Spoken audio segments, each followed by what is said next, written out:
If you follow with recent health headlines, then there's no doubt you've heard about these new weight loss medications. Everybody has.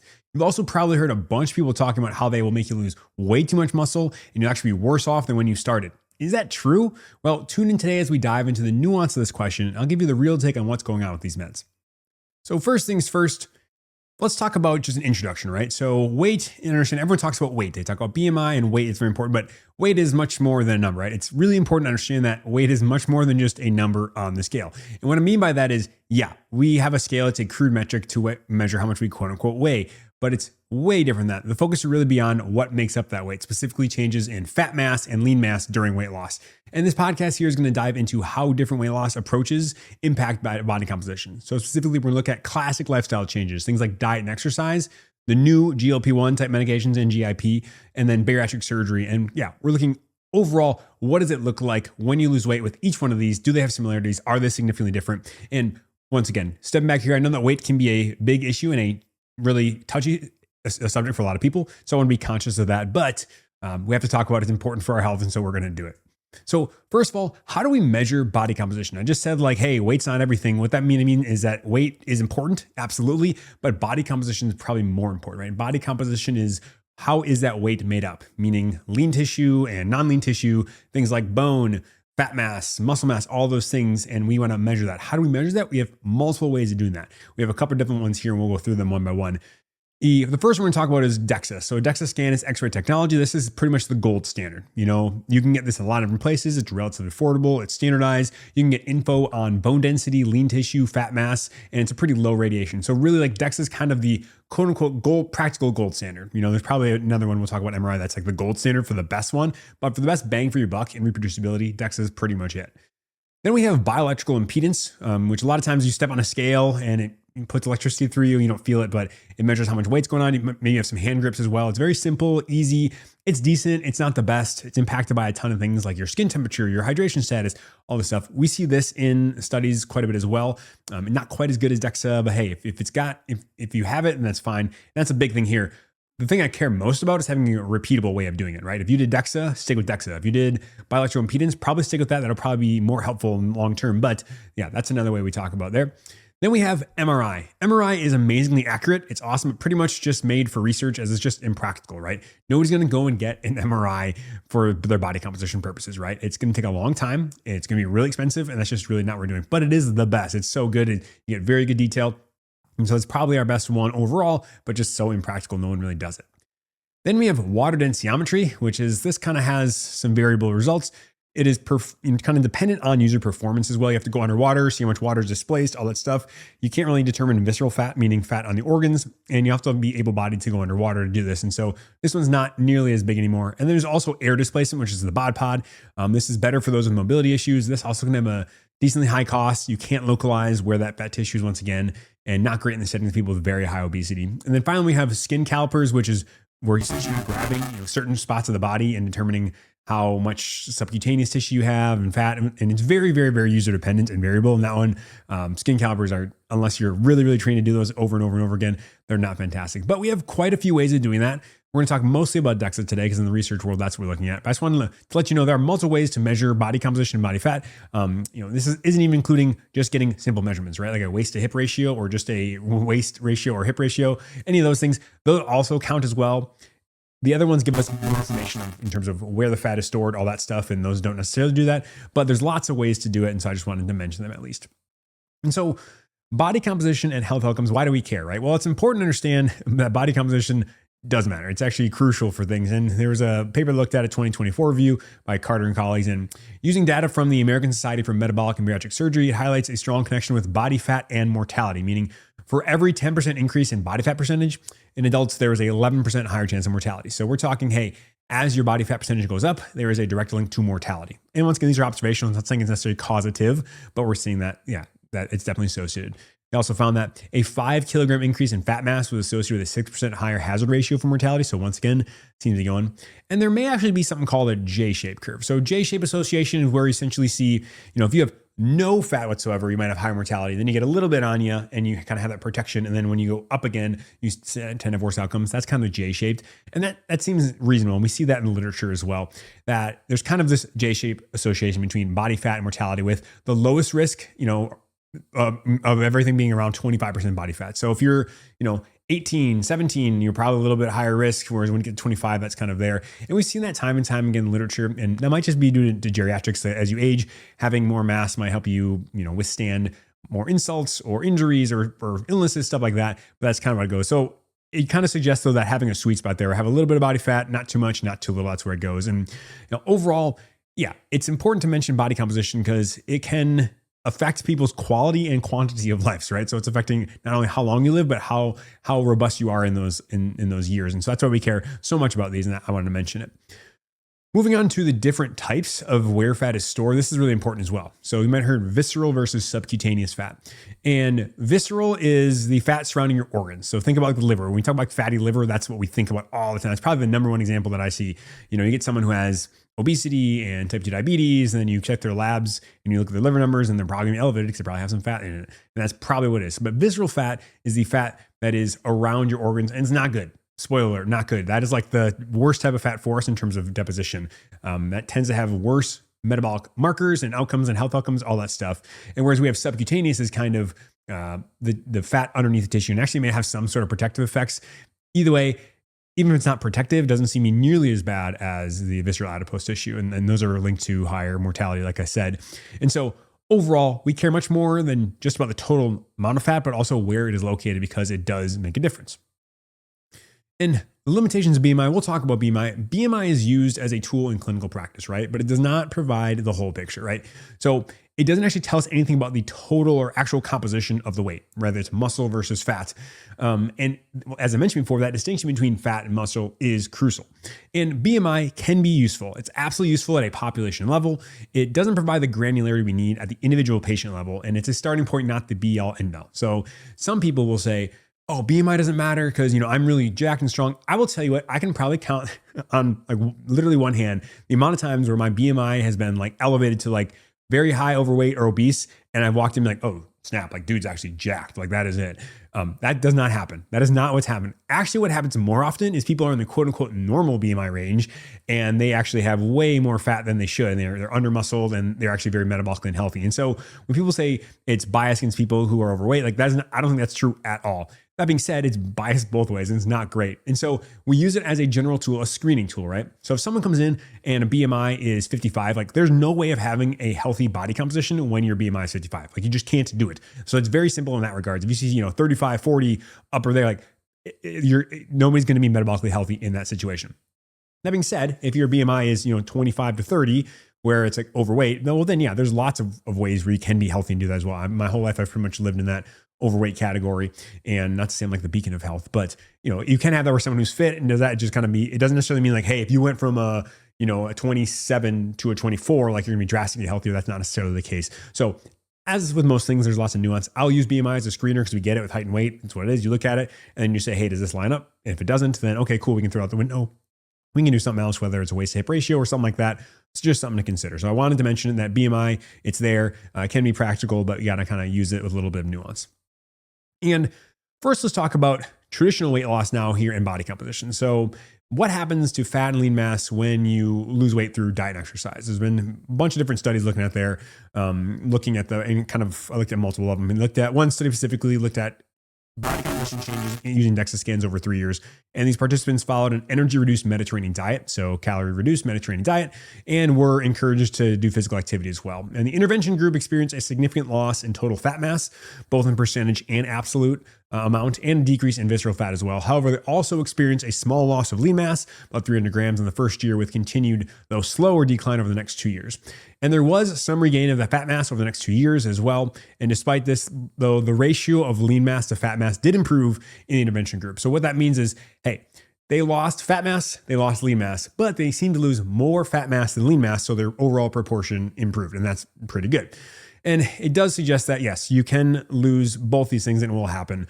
And they also mentioned in the study specifically, they had some age-related differences. So younger participants had bigger initial changes in body composition, but they were less sustainable. And whereas the older participants had a more gradual but steadier shift. And it may suggest that a slower, more gradual approach to lifestyle changes might be better, it said, for older patients, but I could argue for almost anybody, specifically if you're looking for long-term retention.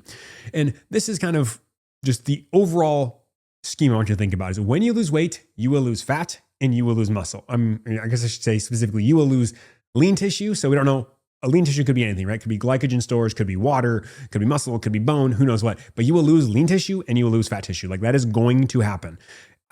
Unless you're like some freak where you're in a very, very, very small caloric deficit and you're having tons of protein, like maybe you just change the body composition a little bit, but even then, that's extreme use cases. But if you're losing any amount of appreciable weight, you're going to have a little bit of loss of both. So that's very, very normal. And I want to just say that and get that out there. Most people are like, oh, I don't think about it. That's what's happening.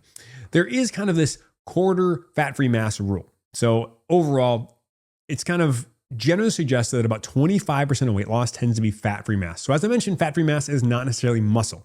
It can be water, it can be liver glycogen, muscle glycogen, it can be muscle, can be bone, can be all these things that aren't fat. So not fat. That's what fat-free mass is. Essentially, you could lose that. So about 25% weight loss tends to be fat-free mass. And that's like the general claim. There's another article I looked at here, kind of clarifies it's not a hard and fast rule. And once again, like most things, of course, it's not going to be hard and fast, right? There are definitely things that will affect it. So the proportion is going to depend on lots of things like your initial body fat and restrictiveness of the diet, meaning how intense the diet is. Definitely not a one size fits all concept, but interestingly enough, people with obesity may actually have a protein sparing effect kind of during calorie restriction, where they lose a smaller proportion of lean mass compared to those in normal weight. And so as things are going to change, where you start, if you have more fat tissue, if you have a huge calorie deficit, those are all going to change, right? And we'll see that in the studies as well. But overall, generally, if you're not going insane, 25% is kind of a ballpark range, and it'll be very different for every person, but like 25 is, reasonable. When we think about that, that's going to span us to like, 35, 15, kind of plus or minus 10, what we generally think about there. And additionally, talked about just that Mediterranean diet, right? Where they kind of said, hey, you can exercise, but you're gonna lose weight. What happens if you actually focus on exercise? Well, I saw a 2010 trial that I was looking at that compared diet alone to diet plus physical activity in severely obese adults over a year. And surprisingly, there wasn't a big difference between the two groups in terms of total weight loss, waist circumference, visceral or liver fat. And so this does suggest that diet plays a huge role, right? And is the big thing. It's probably the most important factor to weight loss. And I'll say this time and time again, people are like, I'll start losing weight. I need to start exercising. I want you to exercise. I always want you to exercise. I want you to exercise now and forever until the day you die. I want you to exercise. But if we're looking at it seriously from the literature, your best chance of losing weight is to fix your diet. That's really what it comes down to. Like you really can't outrun a bad diet. Can it be helpful? Absolutely. For so many reasons. You should exercise literally just because it's so good for everything. And then if weight loss is a benefit, that's fantastic. But diet is going to be huge. And that's what they mentioned here. If you exercise or didn't really matter for overall stuff, but very, very important. But there was another study looked at, a 2021 overview as a systematic review and meta-analysis. And found that all types of exercise, aerobic, resistance, high intensity interval, were tied to more weight loss compared to no exercise. And so there's different ones that say, hey, is it yes? Is it no? You probably will get more weight loss with exercise. That's just, you burn off some more calories. That's probably going to happen. But then, you may have an adaptive response to that. That's neither here nor there.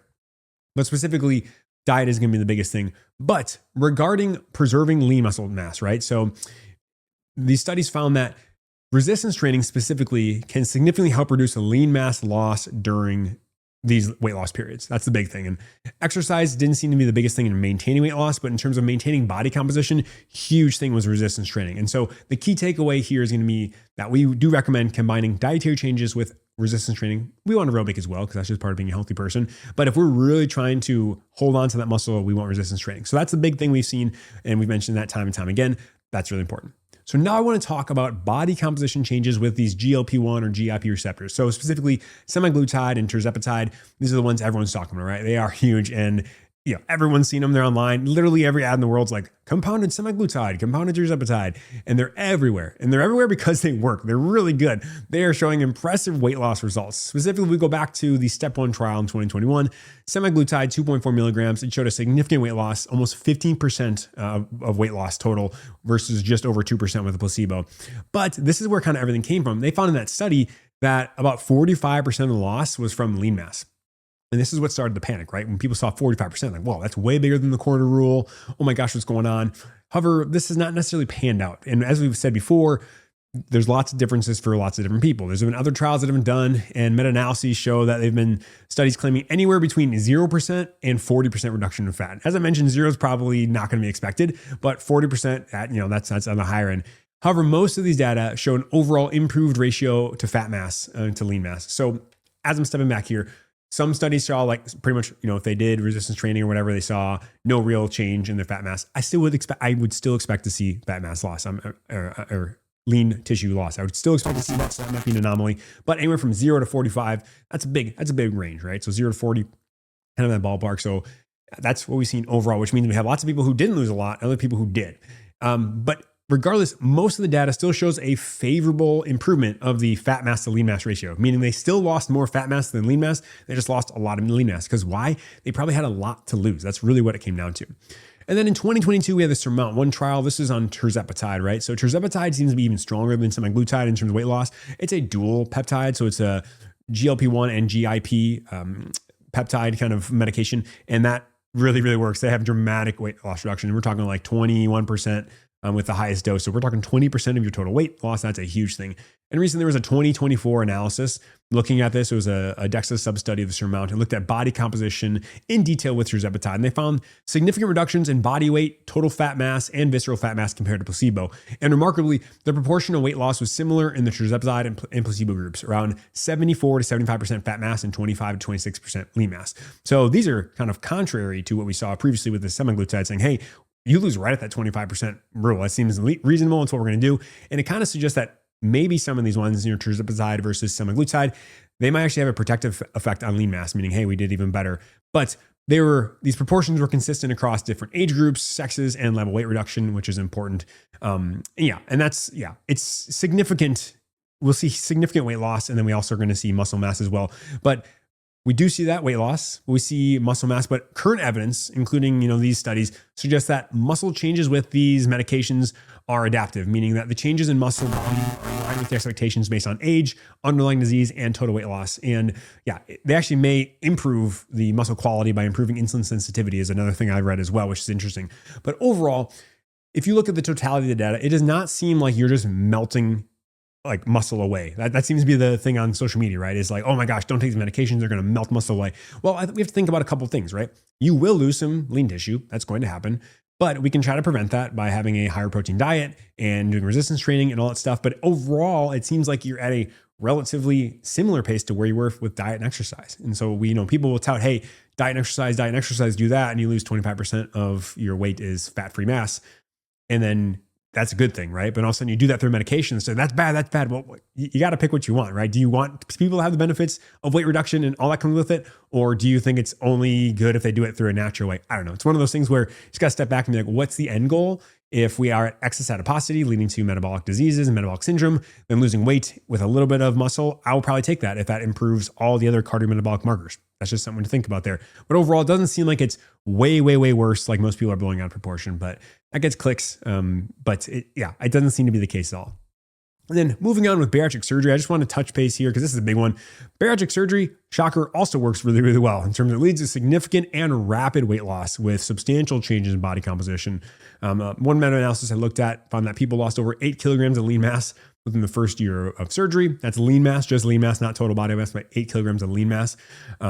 But this lean mass loss was pretty consistent across different types of bariatric surgery, whether it's gastric bypass, sleeve gastrectomy, banding, diversion, all those one.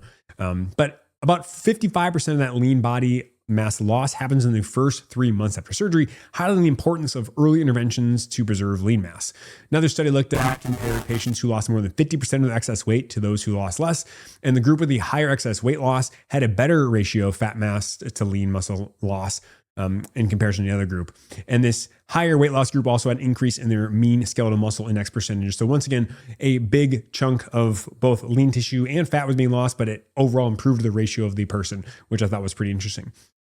And you see lots of these rapid changes, right? Why is it happening? Well, one idea might be, well, you're not doing much after surgery, right? You're just kind of hanging around, and so you're not using your muscles. So could that be leading to that loss of muscle? Who knows? Not sure. But they also have to think about something when you lose this much weight. Think about something called sarcopenic obesity, where you lose lots of muscle, but you still have obesity. And that actually can be an issue. That's the big thing everyone's talking about here. We do not want to get that. We don't want to get in that spot where we still have excess adiposity, but we've also lost muscle. So it's like bad. It's a double bad whammy. Too much fat, not enough muscle, bad. But overall, we saw these big studies losing a lot, and overall didn't seem to be that much different in proportion. They lost a lot, but it seemed to be a pretty good ratio as well, and for bariatric surgery. And then the big take home points here are all weight loss methods will leave you with at least some loss of lean tissue. It's going to happen. You're going to absolutely do that. However, different interventions will have different effects on fat mass and lean mass. And traditional lifestyle interventions lead to fat loss, especially with resistance training, and improved lean mass to fat mass ratios. But often the same lean mass loss that we see in exercise is similar to what we see in GLP-1s. And so that's the big thing.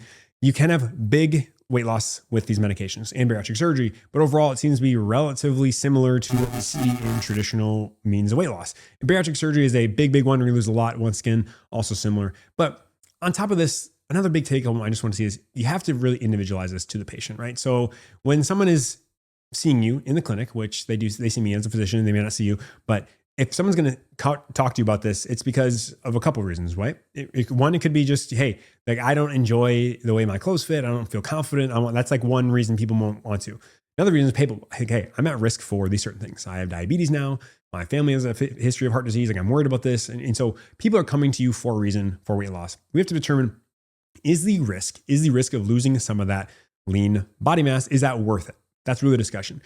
The discussion is never for someone who is very much healthy and in a regular weight and just says, hey, I want to lose a couple pounds. Like that, this is an argument I won't have this discussion with patients. There's like, oh, I just want to lose a little bit. I will do this when I think it improves their metabolic profile or helps reduce their risk, takes them from a high risk to a lower risk. That's the reason we're using this. It's never just for a little bit of weight loss cosmetically there, but you really have to individualize this, right? So figure out, you have to talk and say, hey, is this worth it? Is this going to improve your metabolic health? Is this going to help you long-term? That's what we're going for. And yeah, it's just kind of what we're at here. And I really wanted to just do this because I've seen so many things about like weight loss drugs and they're so bad. You need to do it the old fashioned way. And would I choose for you to do it the old fashioned way? 100%. You know why? Because there's going to be way less side effects if you do it that way in terms of, other things that are happening. Yeah, we know these medications have side effects. Surgeries have side effects and have risk. And if I can take away a risk, but still get the improvement in losing weight, then I would choose that every time. The problem is we just see in the data, it just doesn't work time and time again. Long term, it's very hard. For every person, every 10, 20 people I counsel, maybe one person will stick on that. And that's being generous. And, we're talking about 10%. It just doesn't seem to be the numbers. Do I want that to happen? Yes, I do, but it's just not. So I want to step back to make sure that I wasn't doing harm to patients by prescribing these medications, right?